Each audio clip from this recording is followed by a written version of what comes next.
दुख दर्द भाव के सब मिटे, सतगुरु चरण नित से। दुख दर्द भाव के सब मिटे, सतगुरु चरण नित से। गुरु भक्ति बिन कछु ना बने, में ही सकल संतन कही। गुरु भक्ति बिन कछु ना बने। श्री सद्गुरु महाराज की जय। प्रातः स्मरणीय अनंत श्री विभूषित परमाराध्य सद्गुरु महाराज गुरुदेव महर्षि संत सेवी परमहंस जी महाराज कटिहार शहर के प्रबुद्ध सत्संग प्रेमी महानुभाव माता एवं बहन। अभी हम लोग आदरणीय निर्मल डालमिया बाबू द्वारा गुरु महाराज के ग्रंथों से पाठ सुने। यह जो सत्संग सुधा सागर है, इसे बनाने में, प्रूफ देखने में, शुद्ध करने में, विषयबद्ध करने में 1 साल मुझे लगा है। जितना शीर्षक आप पढ़ते हैं सब मैंने बनाया। यह एक अद्भुत सेवा हुई है और गुरुदेव महर्षि संत सेवी परमानंद जी महाराज ने मेरे ऊपर यह उत्तरदायित्व दिया था। तो यह जो सुधा सागर है मैंने बहुत बार पढ़ा। प्रूफ देखने में पढ़ना पड़ता है, एक एक शब्द को शुद्ध करना होता है।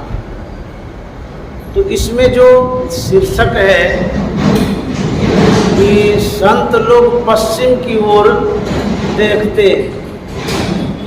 अब जो पश्चिम की ओर देखते हैं, दिशाएं तो 10 है, पश्चिम की ओर क्यों देखते हैं? पूरब उत्तर दक्षिण क्यों नहीं देखते हैं? आकाश तरफ क्या नहीं देखते हैं? लेकिन यहाँ पर कहने का मतलब ये है, जो पश्चिम है वह संत के दृष्टि से प्रकाश है। ये बाह्य दिशा नहीं है जो हम लोग आँख से देखा करते हैं। पूरब में और कोई गांव है, पश्चिम में और कोई गांव है, उत्तर दक्षिण और कोई है। ये बाह्य दिशा नहीं है, ये अंतर की दिशा है। तो संत महात्मा जो देखते हैं अंतर की ओर देखते हैं, प्रकाश की ओर देखते हैं। संत की दिशा ही अंतर्मुखी होती। इसीलिए इस शीर्षक में कहा गया है संत लोग पश्चिम की ओर देखते हैं। हम लोग पूरब देखते हैं तो संत महात्मा का तो पूरब अंधकार है, पश्चिम का तो उधर प्रकाश है। आंख बंद करते हैं वहाँ अंधकार मालूम पड़ता, वो पूरब की दिशा। जब आप आंख बंद करके ध्यान करने लग जाते हैं तो प्रकाश की प्राप्ति होती है, वही है पश्चिम। तो ये पश्चिम दिशा है, संत की दिशा है।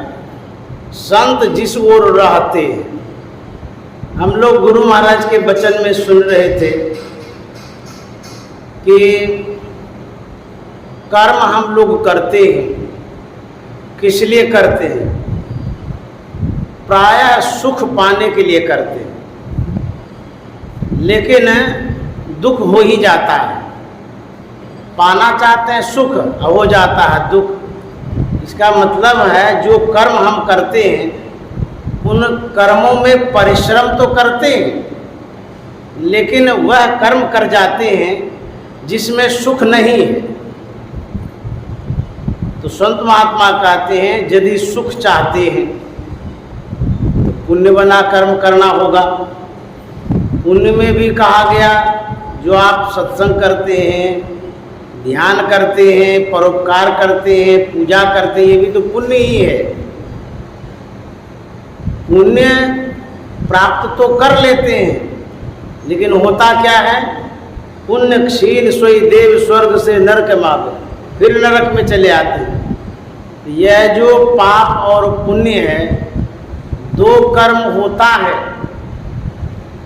तो पाप तो करना कोई नहीं चाहता, लेकिन हो ही जाता है। सब कोई पुण्य करना चाहते हैं, लेकिन परिणाम जो है सुख नहीं मिलता है। तब गुरु महाराज कहते हैं, यदि आपकी दृष्टि, आपका मन एक ओर हो जाए तो आपको पुण्य भी होगा, सुख भी होगा, शाश्वत सुख मिलेगा। तो एक ओरता कैसे आएगी? तो गुरु महाराज ने कहा ध्यान करने से। एक ओरता का मतलब एक ओर, एक दिशा, ओनली वन, एक गेट। वह एक ओर क्या है, एक दिशा क्या है, वह क्या मार्ग है? गुरु महाराज ने कहा जब आप ध्यान करेंगे, ध्यान करने से एक ओरता होगी। तो जब आप बाहर में देखते हैं, वह एक ओरता नहीं है। सब जगह आप देखते हैं, सब जगह जाते आते रहते हैं। यदि आप ध्यान करते हैं, उसमें एक ओरता बढ़ती, एकाग्रता बढ़ती है, एक लक्ष्य होता है, एक उद्देश्य हो जाता है। ध्यान जब करते हैं, ध्यान में जब बिंदु ध्यान करते हैं, ये क्या है? बिंदु ध्यान जो है, यह कहते हैं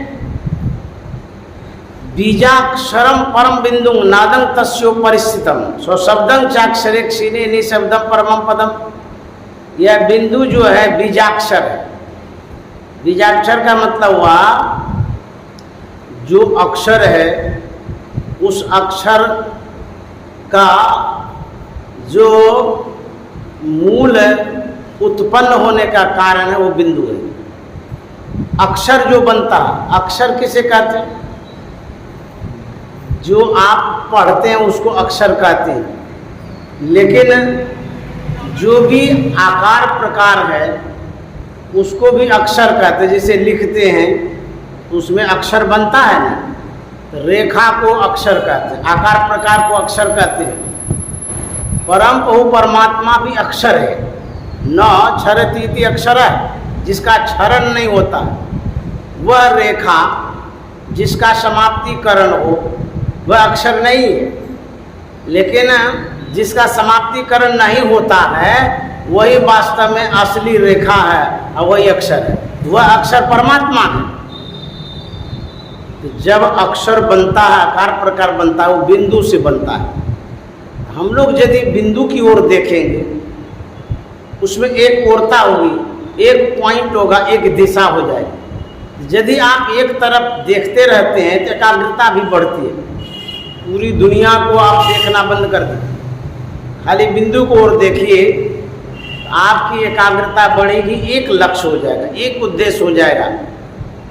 तो कहते हैं कि जब एक ओरता होगी, अर्थात जब आप ध्यान करेंगे, बिंदु ध्यान करेंगे, तब आपका जो कर्म है, कर्म तो होगा लेकिन वह शुभ कर्म होगा, अच्छा कर्म होगा। इन बिंदु ध्यान के द्वारा जो आप कर्म करेंगे, सभी पापों से मुक्ति हो जाएगी। उपनिषद में भी लिखा हुआ है, यदि शैल समं पापम विस्तृणम बहुयोजनम विद्यते ध्यान योगेन नान्यो भेद कदाचन। पहाड़ के समान यदि पाप हो, वह ध्यान योग से समाप्त होता है। यह जो ध्यान योग है, जो बिंदु ध्यान है, यदि आप सही ढंग से करेंगे, जो कर्म होगा आपका बड़ा उत्तम कर्म होगा, श्रेष्ठ कर्म होगा, और कोई भी पाप का लेप नहीं लगेगा। जो आप कर्म करते हैं उस कर्म का दुखदायी परिणाम नहीं होगा बिंदु ध्यान करने से। और बिंदु ध्यान के अतिरिक्त आप जो संसार में ध्यान लगाते हैं, संसार में काम करते हैं, वह काम तो है, कर्म तो है, लेकिन उन कर्मों के द्वारा परिणाम दुखदायी होता है। चाहे आप शुभ कर्म करिए या अशुभ कर्म करिए, जो बाह्य इंद्रियों के द्वारा हम कर्म करते हैं वह मोक्षदायक नहीं होता है, पूर्ण सुखदायक नहीं होता है। वेद में भी लिखा हुआ है, इंद्रियों के द्वारा ईश्वर को प्रत्यक्ष करने की चेष्टा करना झूठ, ये फेल करना। जब खेले कर रहे हैं वो खेल सुखदायी कैसे हो सकता है? वो भी तो दुखदायी है। हाँ, पुण्य होता है, स्वर्ग मिलेगा और भी लोक मिल सकता है, लेकिन जो मोक्ष और मुक्ति होती है वो उस कर्म से नहीं होगा।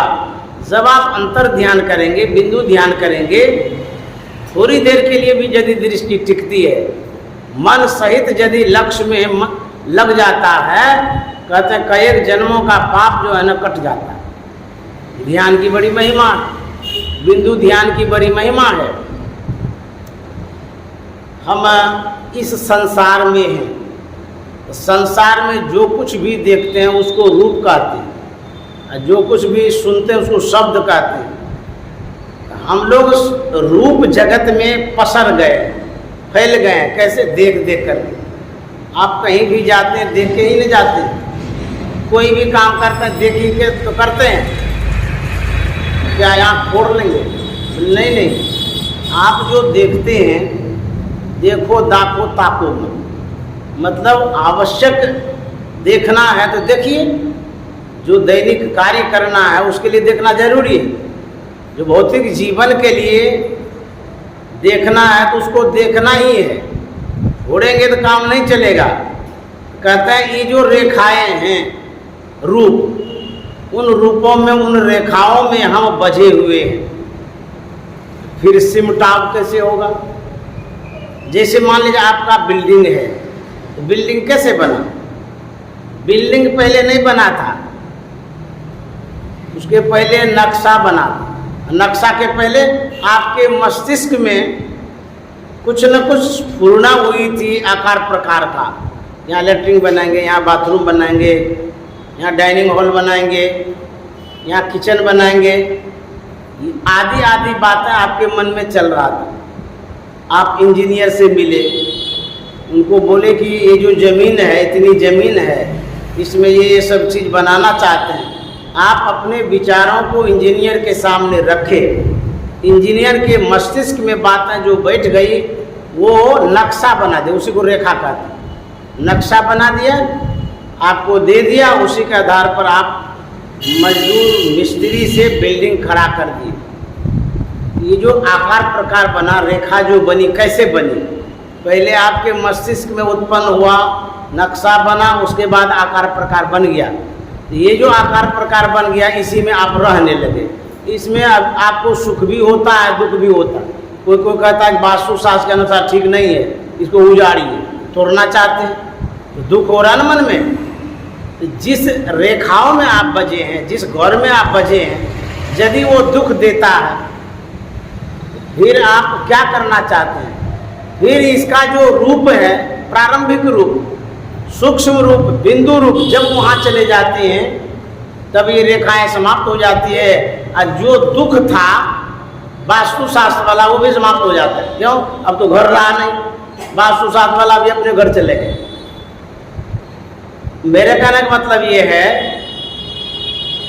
जिन रेखाओं में हम फंसे, जो कुछ भी देख करके, इससे हम दूर कैसे होंगे? तो गुरु महाराज ने कहा, तो सभी घर को जब ध्वस्त कर देते हैं तो वो धूली रूप में, बिंदु रूप में हो जाता है, सूक्ष्म रूप में हो जाता है ध्वस्त करने के बाद। उसी तरह से जहाँ से उत्पत्ति हुई है, किसका? रेखा का, जिसमें हम बझे हुए हैं, कहाँ से हुआ है? बिंदु से। वही इस सृष्टि का कारण है। बीजाक्षरम परम बिंदु, जो अक्षर बना, जो रेखा बन गई, वो बिंदु से बनी। संसार बिंदु से बना है। तब इस संसार से सिमटना चाहते हैं तो कहाँ जाना होगा? वो बिंदु पर। तो बिंदु पर जाएंगे तब ये जा करके हम संसार से छूट सकते हैं, नहीं तो संसार में बझे ही रहेंगे। इसीलिए गुरु महाराज ने अवलंब दिया बिंदु ध्यान का। अपने मन को समेटेंगे, दृष्टि को समेटेंगे, ख्यालों को समेटेंगे, तब जा करके हम भीतर घुसेंगे। एक बिंदुता की प्राप्ति होगी। जितनी रेखाएं हैं उससे हम सिमट गए। अब सब गौण हो गया। जो कुछ भी देख रहे थे, जिसमें हम बझे और फंसे थे, वहाँ से हम सिमट गए, बिंदु में आ गए। वहाँ तो कुछ रेखा है नहीं, बिंदु में, बिंदु किसे कहते हैं? जहाँ खाली जगह है उसको बिंदु कहते हैं। जैसे शून्य उसको बोलते हैं, खाली भी कहते हैं। जब खाली है, कुछ है ही नहीं, फिर हम बझेंगे कैसे? ऐसा कर्म कैसे हो सकता है जिसमें कि दुख हो? क्योंकि बिंदु ध्यान जब करते हैं तो उसको कहते हैं शून्य ध्यान। हमारे मन में जो भी विकार था, जो भी भार था, जो भी जन्मों का कर्म लगा हुआ था, वहाँ जाकर के डिलीट हो गया, शून्य हो गया। अब आपका बोरा में अनाज है और सब उलझ दिए, नीचे कर दिए, कुछ बचा ही नहीं, तो खाली हो गया ना। उसी तरह से हमारे मन में जो भी विकार है, पाप का जो भार है, कर्म का जो लेप है, बिंदु के पास पहुँचते ही सब डिलीट हो जाता है, कुछ भी नहीं रहता है। इसीलिए उनको कहता शून्य ध्यान। सबके मन माना तुम बैठो आत्म अस्थाना, वो तो ध्यान, शून्य ध्यान है। वहाँ तो पूरा साफ हो जाता है, कुछ रहता ही नहीं है। जो भी कर्म किया हुआ है वहाँ जाकर के साफ हो जाता है। यह जो यज्ञ है, बिंदु ध्यान जब करते हैं, यदि आप प्रतिष्ठित हो जाते हैं, एकाग्रता यदि बढ़ जाती है, सब लेप समाप्त हो जाता है। ऐसा क्यों होता?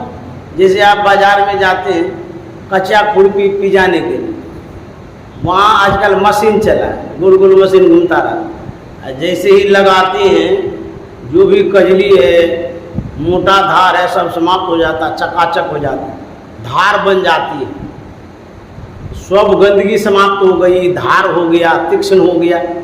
ठीक उसी तरह से जब हम बिंदु ध्यान करते हैं, जो मन है मैला है, मोटा है, भोथा हो गया, जैसे कचिया खुरपी भोथा हो जाता। अब बिंदु कैसा है? तेजो बिंदु परम ध्यानम विश्वात्म हृदय संस्तम, वो उसमें तीक्ष्णता है, तेज है, और जैसे ही स्पर्श करता है, कहते हैं परसत ही, परसत में स्पर्श। मन जो मैला है, मिट्टी उट्टी लग गया है, अब मशीन पर धराते ही सब कजली, कादो, कीचड़, जंग सब समाप्त होता है ना कच्चा खुरपी का। उसी तरह से बिंदु से जैसे ही मन का स्पर्श होता है, कहते हैं जो लोहा के समान था वही मन सोना हो जाता है। वो क्योंकि वहाँ धार बनता है, मन में तीक्ष्णता आती है, तेज आ जाता है, शुद्धता आ जाती है, पवित्रता आ जाती है। क्यों? क्योंकि उसी से स्पर्श होता है, संपर्क होता है। गंगा जी में जाते हैं तो शुद्ध होते हैं। उसी तरह से बिंदु जो है वो शुद्ध है, पवित्र है, तीक्ष्ण है, तेज है, एकदम प्रकाश स्वरूप है। उसी से मन और दृष्टि को लगाना, जहीं कहीं लग गया समझिए आपका सब उद्धार हो जाएगा। कचिया कहीं लग गया उस मशीन से, मिनट में धार होता है। आप देखे होंगे वो जो बनाता है धार बाजार में। इसीलिए इस मन को वहाँ तक ले जाइए जहाँ धार होता है मन में, जहाँ इसका कजली उतारा जाता है, भौथापन समाप्त किया जाता है। इसलिए जरूरी है बिंदु ध्यान। वहाँ जब जाएंगे तो उसी को कहते एक ओरता। तो जब एक ओरता हो जाएगी तब आपका जितना इधर का कर्म है छूट जाएगा। जैसे मान लिया जाए आप घरे में दिन भर काम करते हैं, घर में जो भी काम करते हैं वो काम बनता है, उतना ही तो कर्म बनता है आपका। कहीं कोई बाजार चले गए, 17 जगह वो घूमेगा, 17 जगह कर्म करेगा तो उतना पाप होगा, पुण्य होगा उसको। और यदि एक जगह बैठा है, एक जगह कर्म करता है, भरे भर का पाप पुण्य होगा। उसी तरह से यदि आप बिंदु ध्यान करते हैं, भीतर मन को प्रवेश कराते हैं, उधर जब जाएगा तो उधरे का कर्म होगा। उधर का जो कर्म होगा सुखदायक होगा, पुण्यदायक होगा, पवित्र कर्म होगा। इसीलिए गुरु महाराज ने इस रास्ते को निकाला, इस मार्ग को निकाला, इस साधन को निकाला कि संसार में जो पूजा पाठ यज्ञ अनुष्ठान जो कुछ भी होता है उससे भी लाभ होता है, लेकिन यदि कोई बिंदु ध्यान करते हैं सभी पूजा पाठ यज्ञ अनुष्ठान का परम फल मिलता है बिंदु ध्यान करने से। इतना सिंपल, इतना साधारण है। कारगर कितना है? यदि मन को लय कर दिए, बिंदु मनोलयन कृत्वा दूरदर्शन मापनुयात्, आपको टीवी की प्राप्ति हो जाएगी। टीवी कहता है दूरदर्शन को। यदि आप बिंदु में मन को ले करते हैं, देखने की क्षमता बढ़ जाएगी। इस तरह से गुरु महाराज ने बड़ा अच्छा व्यवस्था दिया है, साधन दिया है और सुझाव दिया है।